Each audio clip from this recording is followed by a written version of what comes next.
Side खबरों के लिए सब्सक्राइब करें फ्लेम मीडिया और उसके बाद बेल आइकन को प्रेस करें ताकि सबसे पहले आपको मिले एक्सक्लूसिव खबरें।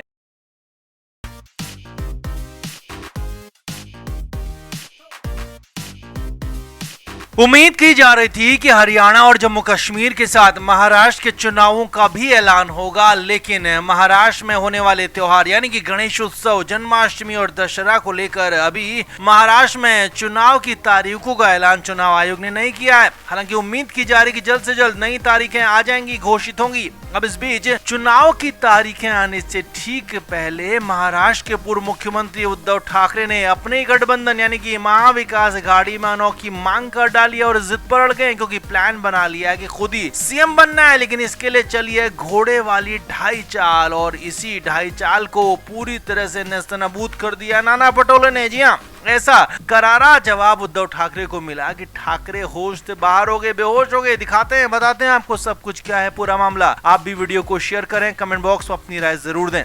तो महाराष्ट्र में भले अभी चुनावों का ऐलान नहीं हुआ है, लेकिन कभी भी चुनाव की तारीखें आ सकती हैं। अब उद्धव ठाकरे और उनकी पार्टी की तरफ से लगातार कोशिश हो रही थी कि उनको यानी कि उद्धव ठाकरे को मुख्यमंत्री पद का चेहरा घोषित किया जाए, लेकिन कांग्रेस और एनसीपी शरद पवार ने साफ साफ इससे इनकार कर दिया था।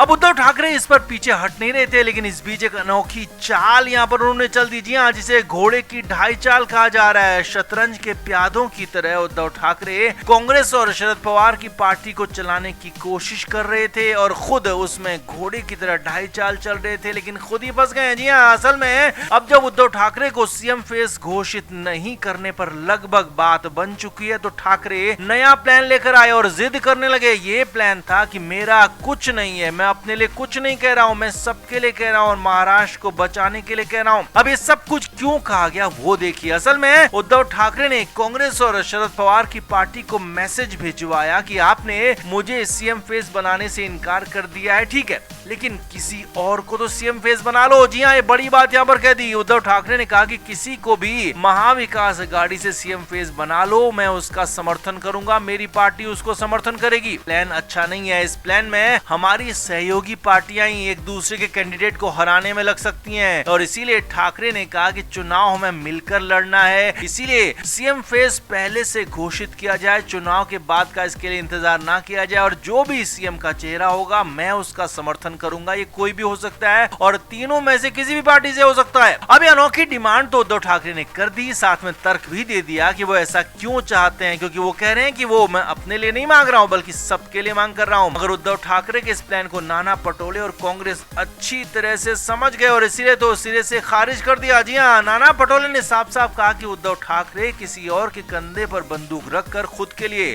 गोली चलाना चाहते हैं, यानी कि वो प्लान तो कुछ और कर रहे हैं लेकिन अंत में सीएम खुद ही बनना चाहते हैं और अलग अलग तरीके से तर्क दे रहे हैं, और ये हो नहीं सकता है। यही नहीं, नाना पटोले ने तो यहाँ तक कह दिया कि अगर सीएम फेस बनाना ही होगा तो वो कांग्रेस का होगा। कांग्रेस का राष्ट्रीय नेतृत्व तय करेगा कि कांग्रेस में से कौन महाराष्ट्र का अगला मुख्यमंत्री होगा, क्योंकि लोकसभा चुनाव के बाद अब कांग्रेस ही महाराष्ट्र में सबसे बड़ी पार्टी है, लिहाजा कांग्रेस के पास ही अधिकार होगा कि वो अपना सीएम फेस घोषित करे, अगर उद्धव ठाकरे जी को ऐसा लगता है। अब कहां तो उद्धव ठाकरे को लग रहा था कि पिछले दरवाजे से ही सही, लेकिन वो अपने लिए रास्ता बना लेंगे, सीएम फेस घोषित हो जाएंगे, सीएम पद तक पहुंच जाएंगे। लेकिन नाना पटोले ने एक बार फिर से ठाकरे को पटक दिया। न सिर्फ उद्धव ठाकरे की दावेदारी को ही खत्म कर दिया, बल्कि अपनी दावेदारी भी सीएम पद पर दमदार तरीके से रख दी और साफ साफ कह दिया कि मुख्यमंत्री होगा तो कांग्रेस का होगा, और उद्धव ठाकरे जो ढाई चाल, घोड़े वाली चाल, शतरंज वाली चाल चलना चाह रहे थे, उसका तोड़ निकाल दिया, ठाकरे को चित कर दिया। अब खबर है कि नाना पटोले के इस तीखे और करारे जवाब के बाद उद्धव ठाकरे की बोलती बंद है। उनके लिए अब सीएम फेस पर कुछ भी बोलना भारी पड़ रहा है। उनकी हालत खासी खराब हो चुकी है, क्योंकि उनके पास अब कुछ बचा नहीं है बोलने के लिए। वो महाविकास आघाड़ी से बाहर जा नहीं सकते हैं, बीजेपी के साथ गठबंधन कर नहीं सकते हैं, और कांग्रेस और एनसीपी को फिलहाल चुनाव के इतने पास आकर छोड़ नहीं सकते हैं। लिहाजा उनके लिए अब न उगलते बन रहा है न निगलते बन रहा है, लिहाजा बुरी तरह से फंस चुके हैं। तो आपका इस पूरे मामले पर क्या कहना है, कमेंट बॉक्स में जरूर बताएं, वीडियो को शेयर भी करें।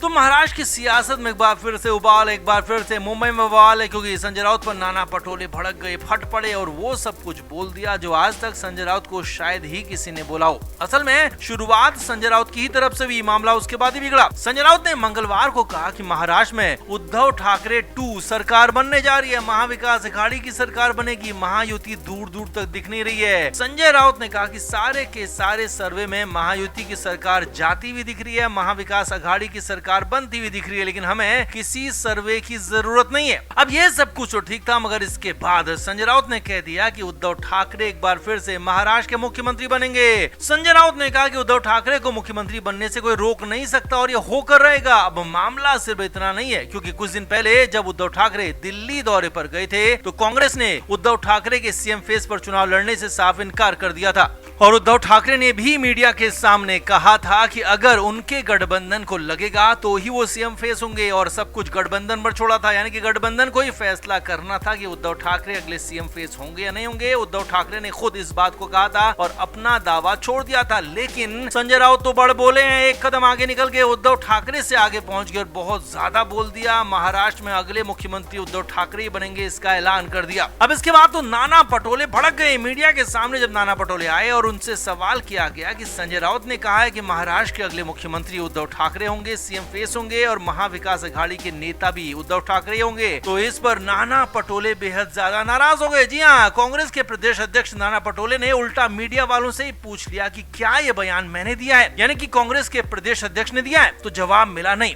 इसके बाद नाना पटोले ने फिर कहा कि क्या ये बात शरद पवार ने कही है, तो जवाब मिला नहीं। और फिर पटोले ने तीसरा सवाल पूछा कि क्या ये बात उद्धव ठाकरे ने कही है, तो जवाब मिला नहीं। तो यहीं पर नाना पटोले ने बोल दिया कि जब मैंने, शरद पवार ने और उद्धव ठाकरे ने कुछ नहीं कहा है तो ये संजय राउत है कौन, उसकी बातों पर क्यों भरोसा कर रहे हैं? क्या वो अपनी पार्टी का मुखिया है? क्या वो पार्टी चलाता है? क्या उसकी हैसियत है? कुछ भी नहीं है। जी हाँ, पब्लिकली सबके सामने नाना पटोले ने साफ साफ कह दिया कि संजय राउत की वो गिनती में नहीं रखते हैं, संजय राउत की बातों को मानते तक नहीं है, सुनते तक नहीं है। यहाँ तक कि संजय राउत उनके लिए महत्वहीन है, उनकी बातों का उनके होने या फिर नहीं होने से नाना पटोले को, कांग्रेस को और राहुल गांधी को कोई फर्क नहीं पड़ता है। अब संजय राउत की अब तक की सबसे बड़ी बेइज्जती थी, क्योंकि नाना पटोले ने उनको कहीं का नहीं छोड़ा था, उनको पूरी तरह से धो दिया था, पूरी तरह से इज्जत उतार दी थी, सबके सामने चीर कर रख दिया था। तो क्या वाकई में संजय राउत की हालत ऐसी हो गई है कि बाकी पार्टी के नेता उनकी बातों को, उनको अब सीरियसली लेते ही नहीं है? और इस बार नाना पटोले ने ऐसा ही कह दिया और साफ साफ पूछ दिया कि ये संजय राउत कौन है, क्या करते हैं, किस पार्टी में है, क्योंकि मैं इन्हें नहीं जानता। तो आपका इस पर क्या कहना है? कमेंट बॉक्स में आप जरूर से जरूर बताएं कि नाना पटोले के इस बयान के मायने क्या है। आप भी कमेंट जरूर करें, वीडियो को शेयर भी करें।